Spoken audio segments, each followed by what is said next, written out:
Welcome to Furman Penipahan Channel. Assalamualaikum warahmatullahi wabarakatuh. Pada akhirnya kita tahu ya bahwa memang politik itu kejam. Saya berbicara tentang Prabowo Subianto. Beberapa bulan yang lalu kita tahu bahwa ada kesepakatan politik antara Gerindra dan PKB, yaitu antara Prabowo Subianto dan Gus Muhaimin Iskandar ya. Mereka diisukan akan menjadi sebuah pasangan yang tidak terelakkan.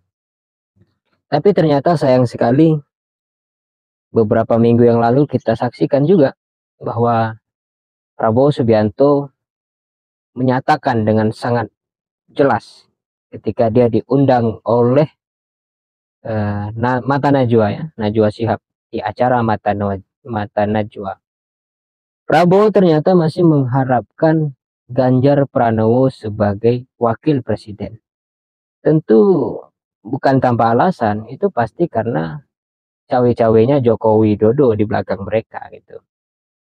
Ya, kita tidak tahu kontrak politik antara Prabowo dan Jokowi, sehingga Prabowo hari ini menjilat. Dia mengatakan Jokowi adalah guru politiknya. Ya, karena ada transaksi di belakang itu. Karena ada pembicaraan yang kemudian kacau balau ya. Pembicaraan tentang bahwa Jokowi mendukung Prabowo menjadi presiden dan Ganjar menjadi wakilnya. Tapi pada akhirnya semua kacau balau. Ketika satu hari sebelum Lebaran, Megawati memilih dan menugaskan Ganjar Pranowo sebagai capres. Apa yang mau dikata? Ternyata Jokowi tidak memiliki power. Dia hanya berupaya untuk cawe-cawe dalam politik, tapi tidak ngefek terhadap PDIP. Oke, terlepas dari cerita latar belakang, kenapa kemudian Prabowo Subianto masih mengharapkan Ganjar Pranowo menjadi wakil presidennya atau calon wakil presiden? Tentu ada hitung-hitungan. Tapi sebelum kita masuk kepada hitung-hitungan itu, saya mau menegaskan lagi bahwa ternyata memang Prabowo Subianto itu kejam di dalam aksi politiknya. Kendati dikenal sebagai orang yang jujur, tulus, karena menerima kekalahannya 2019 lalu, kemudian legowo masuk di dalam kabinet, masuk di dalam menteri struktur pemerintahan Joko Widodo sebagai Menhan, dan hari ini digelar mendapat julukan semacam prestasi, yaitu sebagai menteri terbaik. Ya, terlepas dari itu ternyata memang Prabowo itu kejam dalam definisi mengejar visi, mengejar tujuan. Gus Muhaimin dipandang sebelah mata, padahal pendukung setia.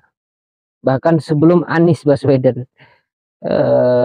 didukung oleh dua partai lainnya, kemudian sebelum ada koalisi perubahan, Gus Muhaimin sudah menobatkan dirinya sebagai pendukung setia dan menjadi cawapres dari Presiden Subianto, Presiden Prabowo Subianto. Tapi ya itu yang kita dapatkan.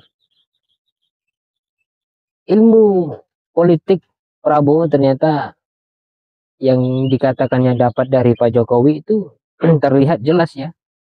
Karena memang tidak sesuai dengan apa yang dikatakan di media dan tidak sesuai dengan apa yang realitasnya. Bahkan di media sendiri kita lihat begitu banyak kontra narasi antara perkataannya dengan perkataannya sendiri. Itu yang terjadi dengan presiden kita sebelumnya, presiden kita hari ini gitu ya. Ya, saya katakan itu karena banyak datanya. Saya tidak mungkin kena delik. Karena memang presiden kita mengatakan stop impor, ternyata impor juga, stop utang, ternyata hutang juga. Itu akibat dari ekspektasi yang begitu besar dan tidak menghitung kekuatan internal negara sendiri. Sama dengan hari ini orang berbicara soal bonus demografi Tetapi banyak yang tidak paham dan tidak mengerti apa di mana bonusnya gitu kan. Sementara perputaran uang itu hanya dikuasai oleh segelintir orang. Bonus demografi itu ya karena memang ada perputaran ekonomi yang sangat produktif. Karena memang bonus demografi misalnya kalau kita bicara bonus demografi. Karena memang usia produktif itu melonjak tinggi. Sehingga dalam hitung-hitungan ekonomi pasti akan banyak transaksi, lebih banyak transaksi ekonomi. Tapi nyatanya Indonesia walaupun usia produktif itu banyak, tapi pengangguran juga banyak.